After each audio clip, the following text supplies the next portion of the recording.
Welcome to Drumbeats, the must-listen-to podcast which explains why Indigenous partnerships are the key to securing successful outcomes in natural resource and infrastructure investment in Canada. I'm Mark Magnacca, my co-host Robert Brant, and are joined today by Chris Avery, President and Chief Executive Officer of the Arctic Gateway Group. Canada has what the world needs: critical minerals, energy, agricultural commodities. The challenge has always been getting those resources to global markets quickly, reliably, and without routing everything through the United States. The Port of Churchill, Manitoba, is the answer to that problem. It is Canada's only deepwater Arctic seaport, connected by rail to the North American Class 1 network, already operational, already exporting critical minerals to European markets, and already in formal partnership with the Port of Antwerp. Over $250 million in combined federal and provincial funding has been committed to building this out. The Port of Antwerp is in active discussions about a potential equity position.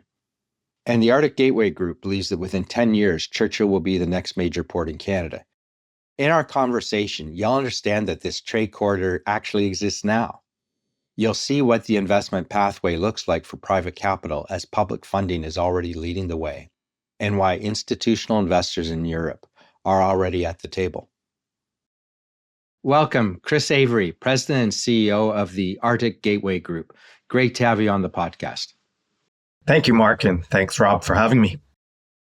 Hi, Chris. Thanks for taking the time. Looking forward to the discussion. Likewise. Yeah. So, Chris, why don't we get into it right away?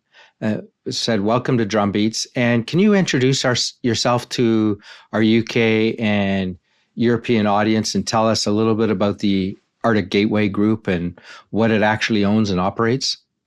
Yeah, no, I'd love to do that. Thanks, Mark. My name is Chris Avery. As you noted, I'm the president and CEO of Arctic Gateway Group. We're a unique group in the sense that we own and operate the Hudson Bay Railway, the Port of Churchill, and the Churchill Marine Tank Farm. So this is a set of trade-enabling infrastructure in Canada. And we're unique in the sense that we're owned by 29 First Nations, a partnership of 29 First Nations and 12 Northern Manitoba communities. So it's a unique form of Indigenous economic reconciliation that you really don't see anywhere else. So it's a unique organization in that way. In terms of our ownership group, as I said, we own and operate the set of infrastructure centered around the Port of Churchill, which is connected to the rest of North America by the Hudson Bay Railway, which then connects to the Class 1 railways in the rest of North America. And we also have the Churchill Marine Tank Farm, which is a smaller entity now up in Churchill as well. But the big selling feature, so the big so what of the Port of Churchill is really, the big selling feature of the Port of Churchill is it allows the vast resources we have in Western Canada and BC, Alberta, and Saskatchewan and Manitoba, direct access to global markets, particularly in the EU, in Africa, in South America, in Central America, and other markets as well. So this is a selling feature that we talked about. I call my tenure the pre-Trump tenure and the post-Trump tenure. This is something we talked about in the pre-Trump era of the benefits of the Port of Churchill, and now in the post-Trump era, the benefits of the Port of Churchill, given the current geopolitical situation, given what our Prime Minister Carney, talked about in Davos of a rupture in the economic and geopolitical world. It has become even more important to all of us in Canada and many people in the EU. Chris, tell us a little bit about your own background. You've got experience working in the North, transportation. How did you end up at Arctic Gateway Group, and what attracted you to the opportunity? Yeah, thanks, Rob. As we were talking earlier, it's like I have 25 plus years in the airline industry. So it was, sometimes people ask, why did they get an airline guy to run a port and a railway? And so it's a great opportunity. My background in the airline business was really in the commercial and the business development side, in the planning side. of the business. So economic business development for the Port of Churchill is very important because, essentially the port ground to a halt back in 2016, 2017 when the railway washed out, when it was ironically under American ownership. So really it's about now building back up the traffic in the business at the Port of Churchill. And then certainly, as I said, in the post-Trump era, that has become even so much more important globally to Canada, but to the EU and our other allies as well. So that business development was the first part of it. And the second part is I was president and CEO of Canadian North, which is the airline in Canada that services Nunavut, the Northern Territories, Nunavut, Northwest Territories, Northern Quebec. So familiar with the unique northern operations in passenger and cargo service, and also the unique environment in the north where we're delivering essential services in harsh environments over vast geographies. So, the northern operations was a big part of that. But really, the other part of that is really, leading the organizations up north. The airlines I led up north, First Air, and then we acquired Canadian North, were both Indigenous, wholly Indigenous, Inuit owned. So experience with Indigenous ownership. And then also really experience in transforming the cultures of those organizations beyond just being Indigenous owned, but a culture that represented its ownership and the customers it served. So all that sort of combined together to see this opportunity at Arctic Gateway, which has many of the same attributes, as a great opportunity for me. And certainly in today's environment, it's a great opportunity, it's a fabulous opportunity to really make a difference in Canada and around the world. Absolutely. And when you say 41 owner communities, including 29 First Nations, how does that ownership translate into day-to-day governance and strategic direction for yourselves? That's, a question on everyone's mind. There's a lot of First Nations. How does that all come together? Yeah, well, it is a partnership, as you said, Mark, of 29 First Nations and 12 communities. What I would say is, it's really no different in many ways from a private organization or a private company. We can say our ownership group is really looking out for its shareholders. So our ownership group is really the direction that we get from our board is how do we really improve the lives of the people within our ownership group? So it's not about building the largest port or the fastest railway. It is, what are we doing to improve the lives of those in the communities that own our operations? So, that's in many ways, that's really no different than any other organization. So the conversations that we have with our board and with our ownership is really around, what are the jobs and the opportunities that this investments in building this trade enabling infrastructure will create for the communities? And what are the generational securities and generational benefits that will be created by building back up this infrastructure? So that's really, in many ways, no different than any other organization. And then coincidentally, and, really works and it really goes, lacking a better word, cooks with fire is when there's this alignment where, building up this infrastructure is really important for Canada. It's really important for our customers in the EU and in South America and other parts of the world. And there's benefits to our ownership group. So, really that foundation is really there.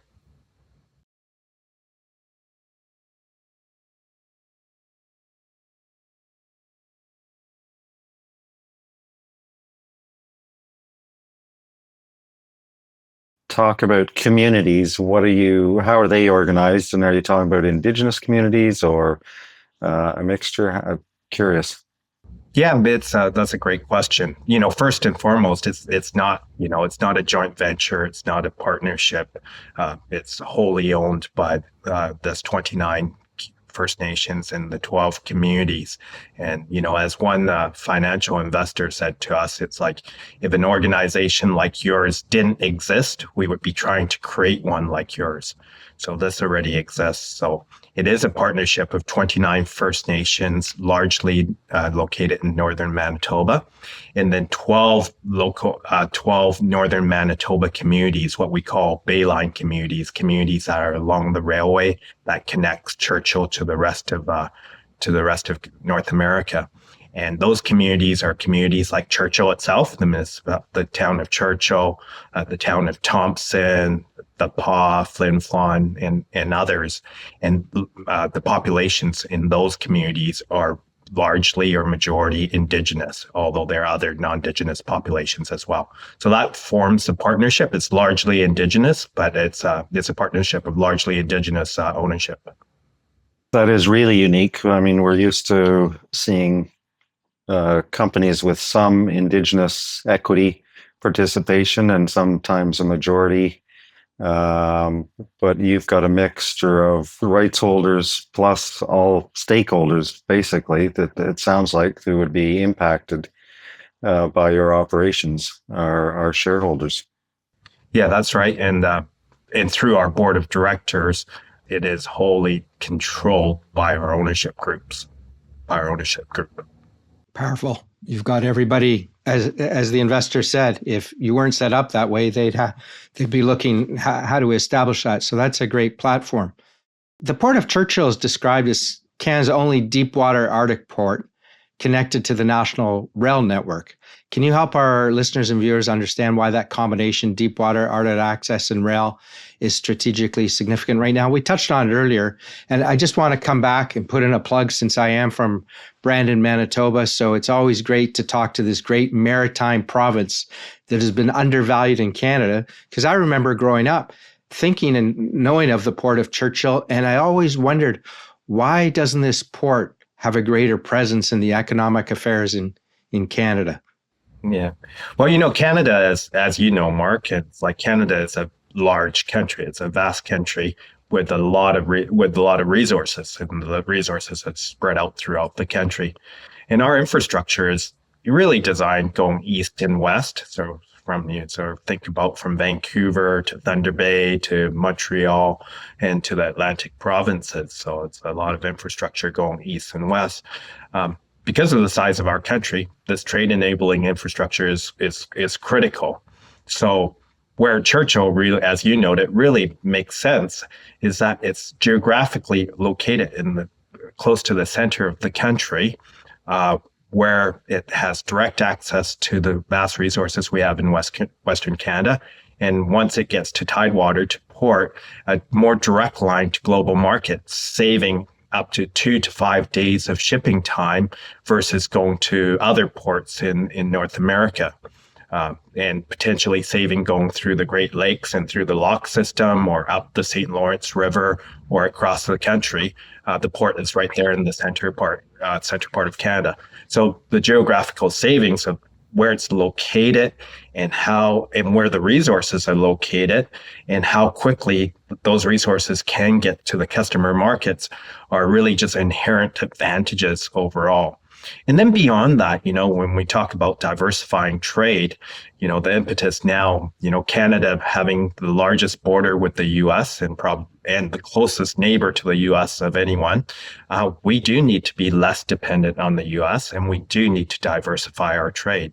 So perhaps in the past, when we haven't invested in Churchill and haven't invested in this infrastructure to get products and trade between the EU and in other parts of the world with Canada, because we had the U.S. in just south of us, this has become even more important.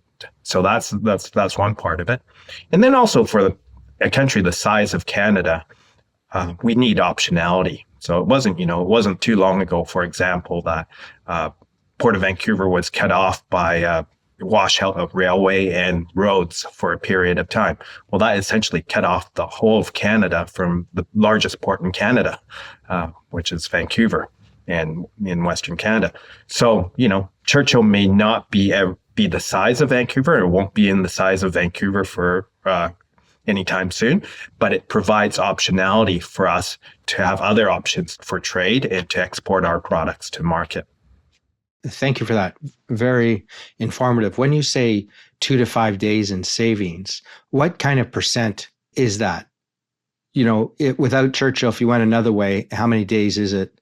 So is that saving 10 or 15% or? Yeah, it's roughly saving 10 or 15%. So if you sort of think about, for using as an example, going up through the Great Lakes and through the lock system and then up the St. Lawrence River, you're directly, when you get to Churchill, you're directly out into the sea lanes and then out to the Atlantic pretty quickly versus going up the St. Lawrence as an example.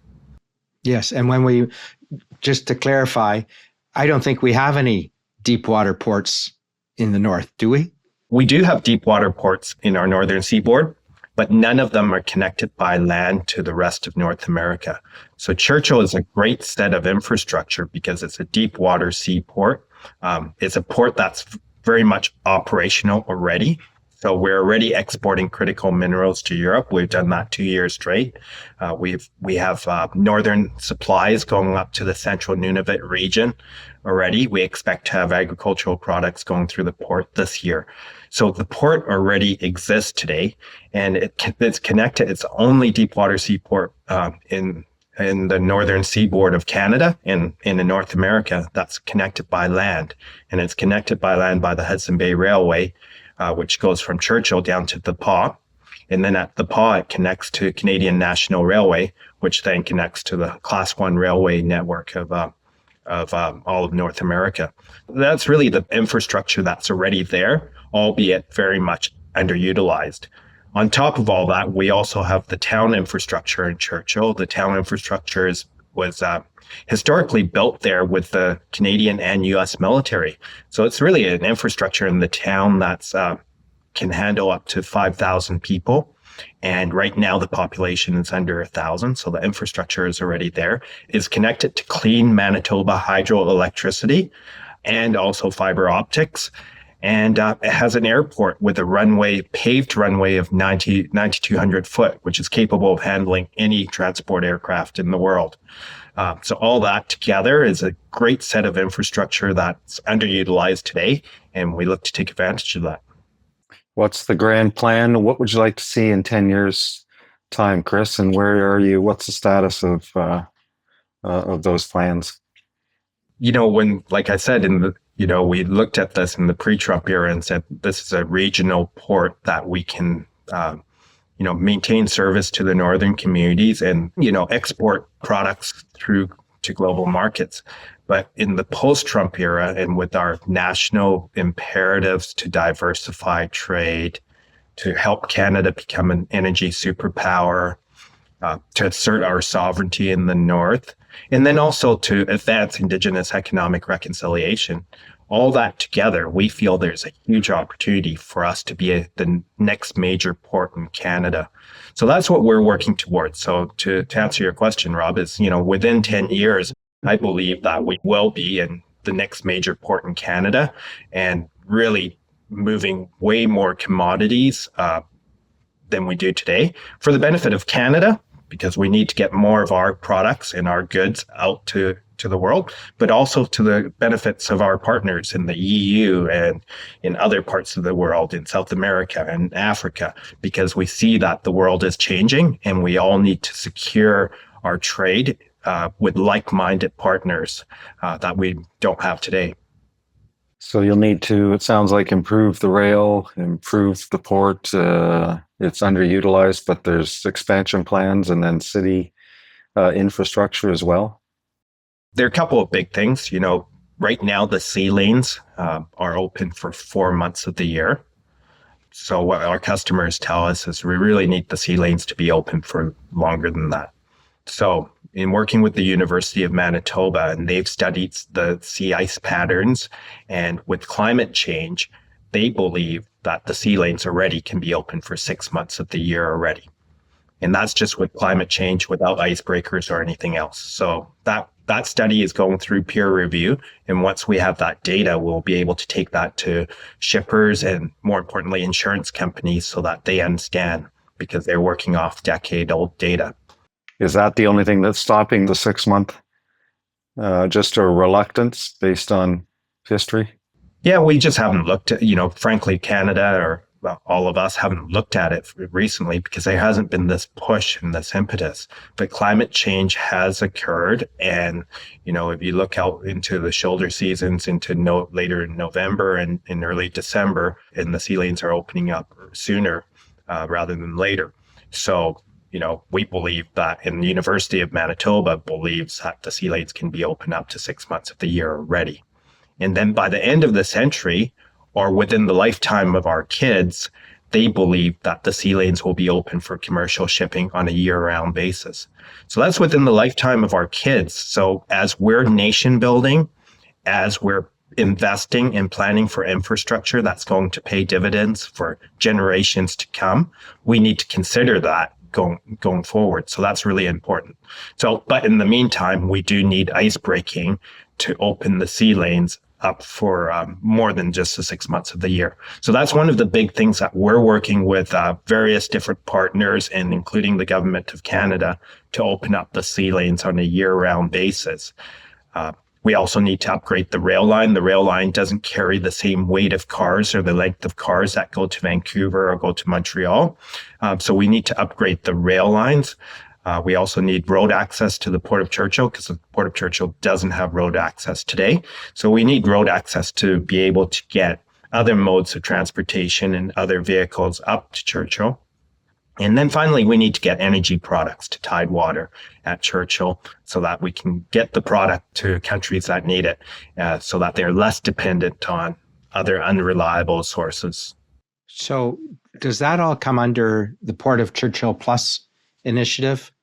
The governments have now committed, I think, over $250 million in combined federal provincial funding. Is that what it's being used for?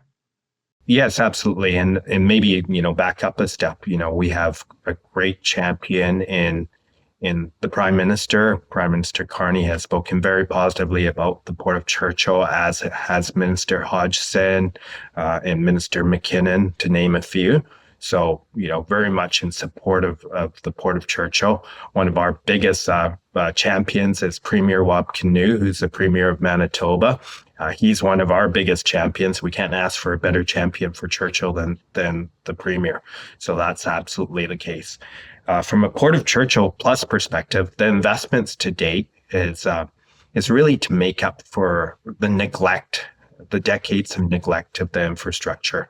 So the infrastructure itself, ironically, was American owned prior to 2016, was owned by Americans who really didn't invest in the infrastructure and really didn't care about the communities or Canada as a whole. So when the railway washed out in 2016,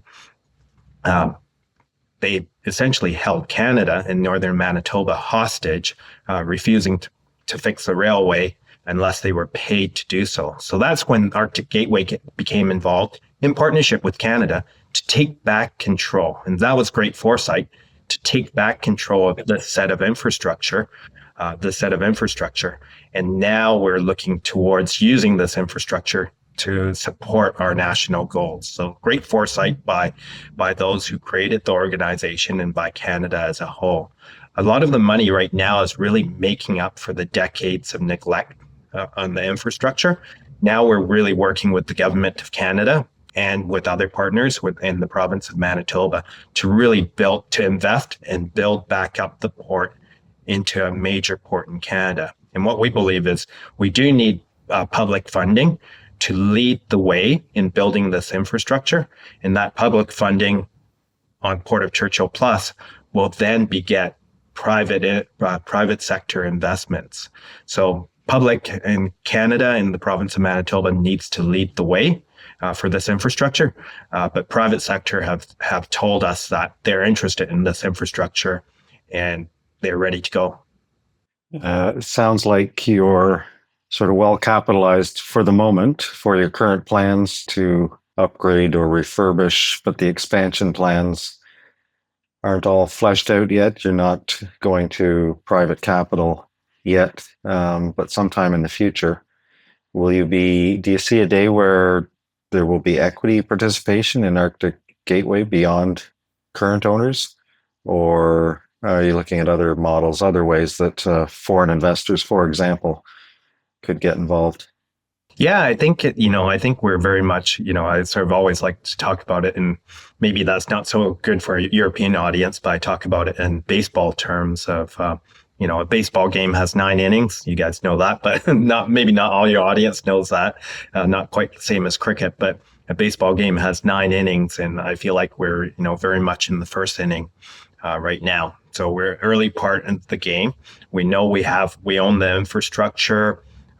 We have the right ownership group with our Indigenous ownership group. We have the right set of infrastructure that supports Canada and supports our customer base, whether they're in the EU or South America or other parts of the world. So that's where we are. We do need to invest in the infrastructure to really make it a major, as we talked about, Rob, a major port in Canada. And then from that point, I think there's lots of opportunities for private investments, whether it's equity position in Arctic Gateway, and that's something we would talk to our board and our ownership about, but it's something they have been open to in the past, but also investments in other things, other terminal operations or other business opportunities at the Port of Churchill or along northern Manitoba along our rail lines. So all this investments and buildup of this infrastructure is going to create a lot of investment opportunities all the way around. Yes, and just a few weeks ago, you signed a cooperation agreement with the Port of Antwerp-Bruges International at PDAC. So for UK and European audience, that name will ring bells immediately. What does that agreement represent, and what does it signal about Churchill's place in the global trade landscape? Well, yeah, so really great to have those partnerships. And as you noted with Antwerp, it's really, there are probably over 1,000 companies that are associated and operate through the Port of Antwerp in various different sectors and commodities and so on. So, really it's a big part of that is connecting all those companies with Canadian companies and understanding where there are trade opportunities. So getting the word out. Because this is a trade lane that's still being developed, and so that's an important part. The other part of the partnership with the Port of Antwerp is that they have a port development arm. So as we are, even though the asset we have in the Port of Churchill is almost 100-year old, in many ways it's like a startup with a clean slate. We're starting over again. So the Port of Antwerp has a planning team that specializes in planning ports and doing master plans of ports around the world. So they're able to help us in terms of helping us plan what sort of infrastructure we need for the trade that we should expect going forward. So that's a great, to have a port with the experience and the size and the connections of Antwerp to help us is great. And then looking forward into the future, potentially an equity investment at the Port of Churchill or with Arctic Gateway Group. And that would solidify and align our interests even more. So those are the opportunities with Antwerp. There's a strategic imperative in the EU to secure more sources of critical minerals and energy sources with like-minded partners that are safe and secure and share common beliefs and values. And Canada fits all those bills. And so for us, it's working with them and many other ports to really build up on those trade links and make sure that the EU has the supply of critical minerals and energy sources and any other commodities that the EU needs. Canada, as our Prime Minister says, Canada has what the world needs. Now we just need to build the infrastructure so that we can get it there, get the product there. Yeah. Yes. And I think you mentioned earlier, so in the past 2 seasons, you've shipped zinc concentrate to European markets. So that's already started, not at the volume perhaps that you want, but the business has started, right? And you can just see from your relationships and the attitude of the group as a whole, there's a bright future, and you have to work hard, and there's a lot to be done, but you're tapping into the right markets and with the right partners, because that knowledge of how to plan a port, that's critical knowledge. You don't You can't figure that out without talking to somebody who's done it consistently around the globe as your partner. Absolutely. And also that partner is in our key destination market, our customer market. That's just icing on the cake. And Chris, curious, there's renewed talk in the provinces, and the feds, I think, are working again on a eastern corridor, so that commodities could travel not just to Asian markets from our western coast, but move them east and service Europe and other parts of the world. But would part of the plan be that Port of Churchill and the rail could tap into that corridor? Oh, that's an interesting question, Rob. It's like we certainly believe that there's the Port of Churchill itself as a corridor. The primary objective is really as I said, the vast resources we have in Western Canada, whether that's critical minerals or our energy products or high grade uranium to silica sand, which is used for solar panels and computer displays, to iron ore for steel and so on. So, the primary reason for Churchill is really those resources and trade to key markets such as the EU, but there are other markets in Africa, Middle East, South America, as I said. So those are the opportunities. There's also opportunities for imports. So imports of European goods into Canada, imports of things like phosphate. So phosphate is used, as we're talking about fertilizers and other things. Phosphates are used to grow. So we have an abundance of potash in Canada, and that's another commodity that the world needs, including Europe and South America. But we don't have phosphates in Canada, and that's imported through the U.S. From the U.S. and southeast part of the U.S. So you can see what the challenge is there, or what the risk there is, right? Potentially importing phosphates from North Africa to Canada, and then directly to the markets in the prairies in Canada for agricultural products. So we think there's lots of opportunities for that trade route. But if you sort of think about Canada geographically, where we're located, there are possibilities for Asian goods to travel through Canada to Europe and back. So Canada being a trade hub between Asia and Europe. And those goods could travel by up to the ports in Western Canada, transfer intermodally across Canada to Churchill, and then to Europe. At a time when we have the conflicts in the Middle East, where the Strait of Hormuz is now blocked off, and potentially, the Suez Canal could be under threat or could be blockaded.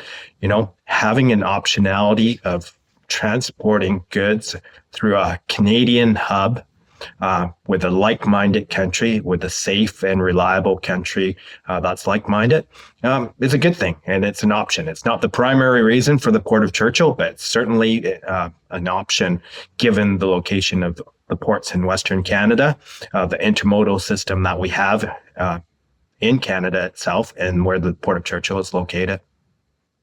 Wow. So open for business already. Many of the conversations we have are about, well, it's going to take 5 or 10 years to develop, but Churchill's open now, and the opportunities exist. And I assume the Americans, 2016, Trump was out of power, or his eye wasn't on the ball, because if he knew he had that control of that Port of Churchill today, there's no way we would have got it back so easily. No, I think you're right, Mark. It's tremendous foresights by, Canada, the province of Manitoba, and certainly really our leadership with our Indigenous ownership. Tremendous foresight. The primary reason was really, hey, look, we've had enough of this. We need to take back control of this asset because our communities and our people depend on it, and we can't be dependent on the Americans for our service. But, that foresight is actually now playing dividends from a national perspective, because I think we're saying the same things as a nation in Canada. We can't be dependent on someone else for our prosperity. And that's the same for the EU and for our other partners as well.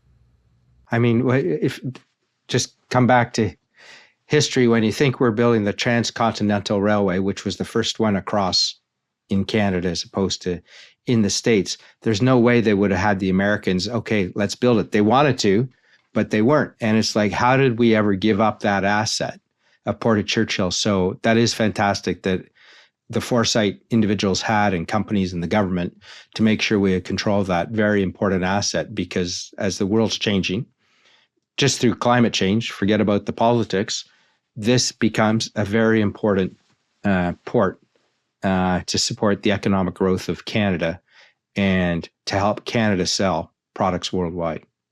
Absolutely. I couldn't agree more. Chris, what do you hope to have achieved by the end of this year? What should we be watching for? And maybe you'll think about maybe a good time this time next year to come to London and with us with the Canadian Indigenous Investment Summit and talk to European investors about where you're at. Yeah, it's a great question. First off, I'd love to come and talk to the investment community in London, and it's a great opportunity. So would love to take you up on that offer. We expect to continue to grow the commodities and the volume of shipments going through the Port of Churchill.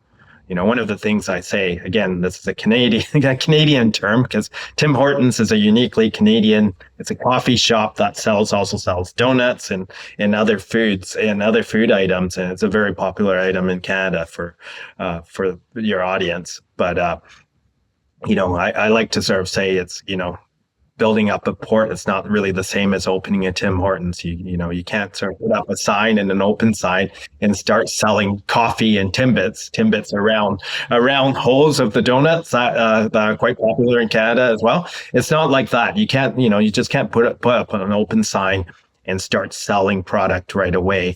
These are relationships that we're building with producers, and these are relationships that we're building with customers, and they're building with customers. They're planning for the long term. So we expect this coming year to increase the commodities and the volume of goods that are going through the port. We expect to increase the different types of commodities, whether it's critical minerals or northern supplies. We expect to get agricultural products. We'd like to get we expect to get some potash moving through the port as well. So that's more in the immediate future. But long term, we expect to have a lot of the commodities go through the Port of Churchill. And with that growth in business and the investment in the infrastructure, it's going to pay dividends for future generations to come. Fantastic. Chris, anything we haven't touched on that you would like to talk about?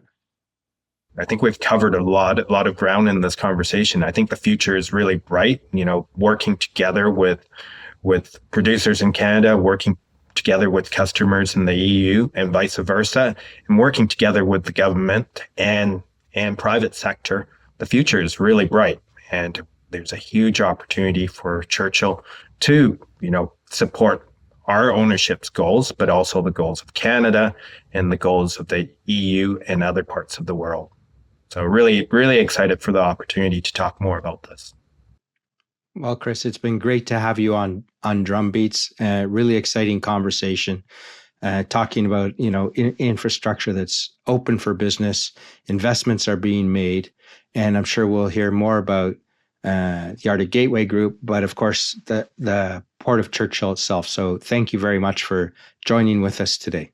Fascinating project, Chris. Really unique, critically important to the nation and to your owners, your Indigenous and other community owners. Unique structure. Best of luck. We'll be watching. Well, I look forward to talking to you more as we progress up the innings, and hopefully we'll be talking to you about it when we're in the 8th and 9th inning and talking about, remember when we talked about it as such a smaller entity. So thank you for that. Thank you. That'll be great. Thank you to Chris Avery for sharing his insights with us, and thank you for viewing and listening. Be sure to share, subscribe, and leave a review on your favorite podcast channel. Thanks for listening to Drumbeats. Until next time.